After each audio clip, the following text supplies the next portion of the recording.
Баршаңызға сәлем, қымбатты менің оқырмандарым және арнамның қонақтары. Арнаға қош келдіңіздер. Мен бүгін сіздердің назарларыңызға енемнің ақ батасы атты әңгіменің бірінші бөлімін ұсынатын боламын. Мен Қызылорда облысы Арал ауданында 1982 жылы дүниеге келіппін. Үйдің үлкені болатынмын. Менен кейін сіңлім және 2 інім бар еді. Мені туылғанымнан бастап нағашы әжем бағып алған еді. Әкем мен анам қарақым сапқоз болып тұрғанда уақытта мал бағып шопан болған. Мен сол қарақым мектебінде алғаш әліппе ұстап мектепке бардым. Сабақты жақсы деген бағаға оқып жүрдім. Әкем өлерін білді ме, қырдан сырға, яғни аман өткелге қоныс аударды. Өзімнен кейінгі сіңілім мен 2 інім солармен бірге кетті. Ал мен нағашымның қолында 8-ші сыныпты бітіріп, ата-анамның қолдарына келдім. Аман өткелдегі құрбы-құрдас сыныптастарым, жандары жайсан жандар. Әлі күнге дейін хабарласып, қал жағдай сұрасып тұрамыз. Мектеп қабырғасында оқып жүргенімде домбыра тартуды үйрендім. Аздап өлеңде шығаратынмын, ән салатынмын. Спортқа, қазақша күреске қатысатынмын. Өзім қараторы, мығым денелі, шымыр қыз болғандықтан сыныптағы ұл балалармен ұстаса кететінмін. Сөйтіп жүріп, бір күні күресемін деп қабырғамды қатты ауыртып алдым. Содан кейін жаттықтырушы ағайым маған бұл спорт түрін ұмыт деді. Сөйтіп жүріп, бір күні мешіттен азан даусын естіп, жүрегіме жақын болып, Эльмира Өмірзақовадан арабша сауат ашып, намаз жаттап, кейін мектепті бітіріп, 1 жыл Қазалыда медреседе білім алып, ауылға келдім. Ол жерден діни сауатым ашылған соң, болашақта бір мамандық иесі болайыншы деп, Алматыға жоғарғы оқу орнына түсуге кетпекші болдым. Сөйтіп құжаттарымды жинап жүргенімде анам: «Бәкөнай, Қарағым ауылындағы әкеңнің кіші кенже қарындасы науқастанып қалыпты. Сол тәтеңнің 2 ұлына қарай тұр. Өзім емделіп ауруханадан шыққаннан соң Алматыға кетерсің» деді. Содан тағдыр тәлкегі деген осы жерде басталатынын кім білген. Анамның сөзін жерге тастамай тәтемнің үйіне бардым. Ол ауруханадан шыққанша балаларына қарап, тамағын беріп, үйінің тіршілігін жасап жүрдім. Кешке қарай бір сыныпта оқыған сыныптастарымызбен жиналатын едік. Сөйтіп, әңгіме дүкен құрып, ән салып көңілді кештер өткізетінбіз. Содан таң қылаң бере бір-ақ тарайтынбыз. Сол кезде жездемнің жиені жанына досын ертіп алып, сол үйге көп келетін. Жанындағы досы салмақты жігіт болатын. Ол да мен секілді домбыра тартып, гитарада ойнап, арасында маған қалжыңдап сөйлеп қоятын. Шаштары толқындалып, артқа қайырылған, қараторының сүйкімдісі болатын. Бойы орта, жымиғада бетінде ұяшығы пайда болып, сүйкімді болып кететін.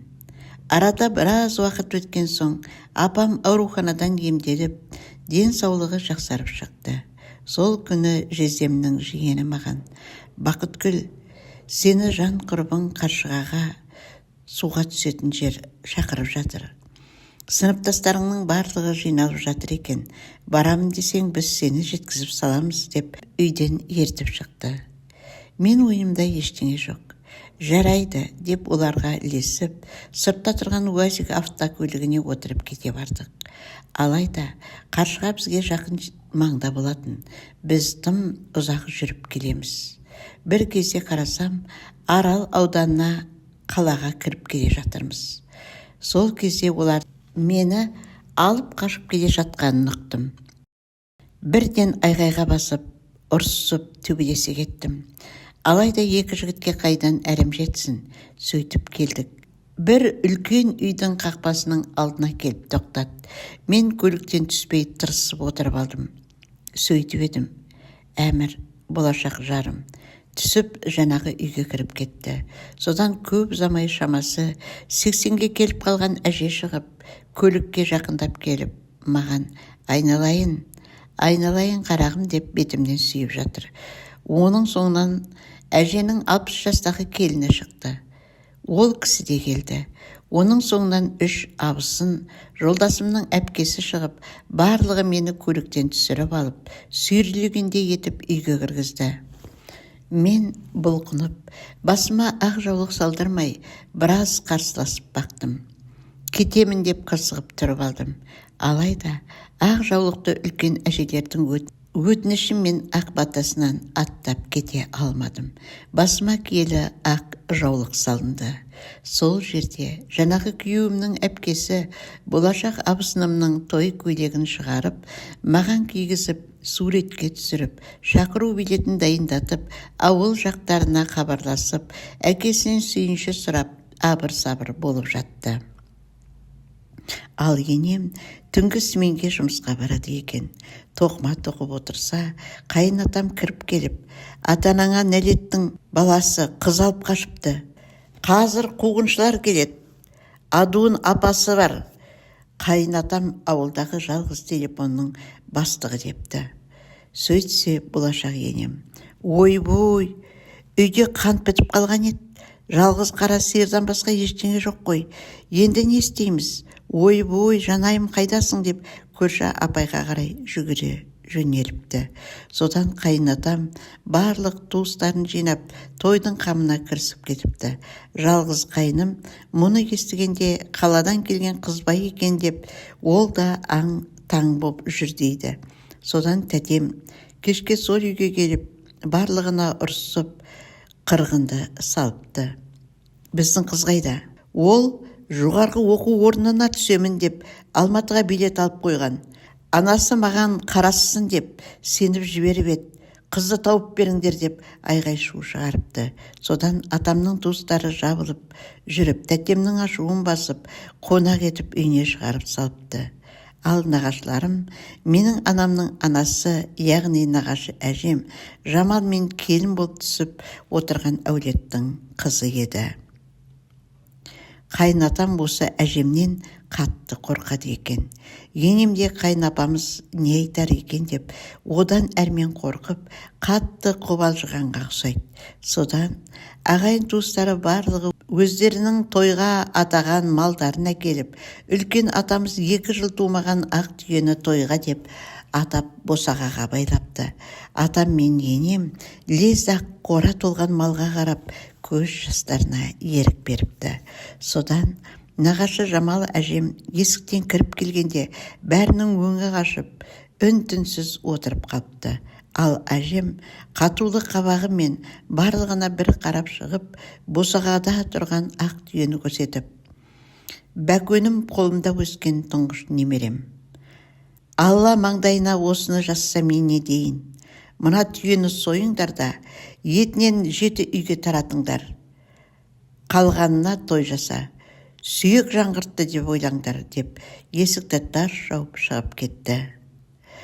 Үйде отырғандар әжем шығып кеткеннен кейін ғана барлығы деп терең дем алып, менің ауылдағы туыстарым мен бір келісімге келіп, тойдың қамын жасаған соң қалаға хабарласып, келінді алып келе беріңдер деп бүкіл туған туыс пен көрші қолаңды шақырып, үлкен беташар той жасады.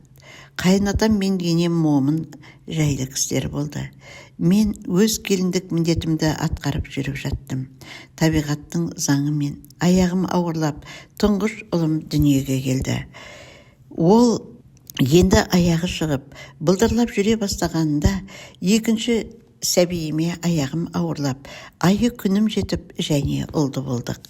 Алайда бұл баламның көрер жарығы өте қысқа болып шетінеп кетті.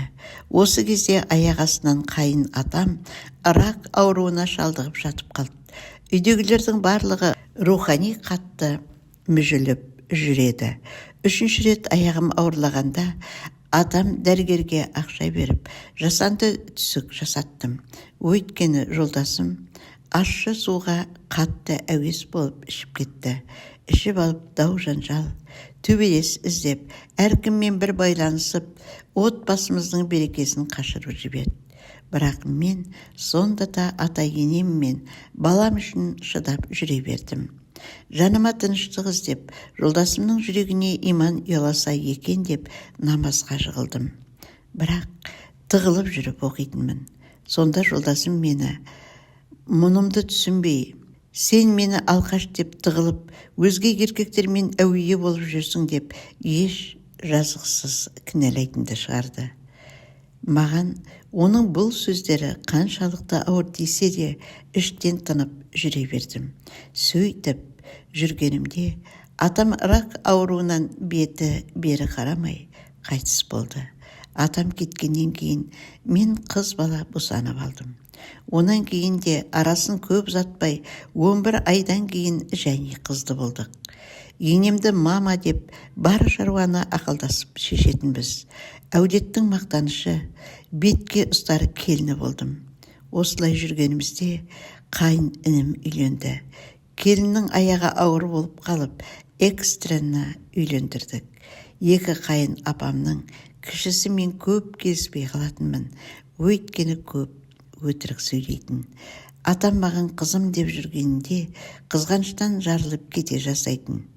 Үлкен қайын апам жақсы кісі болатын. Анама қарап отырғанына, қызындай сырласқанына қызығамын дейтін. Үйге жаңа келін түскеннен соң мен енеммен ақылдасып, жолдасымды алып, мал бағуға қырға кетіп қалдым. Міне құрметті менің сүйікті оқырмандарым, әңгімеміздің бірінші бөлімі осылайша аяқталды. Әңгіменің жалғасын, оның әрі қарай қалай өрбейтінін білгіңіз келсе, арнадан алыстамаңыз. Ол үшін арнаға тіркеліп, қоңыраушаны қарайтып, все деген батырмасын басып қойсаңыз, менің күнбегін оқитын әңгімемді жіберіп алмай тыңдай аласыз дегім келеді. Ендеше мен сіздерді өзімнің арнамда күтетін болам, қымбатты менің оқырмандарым. Хош, сау болыңыздар.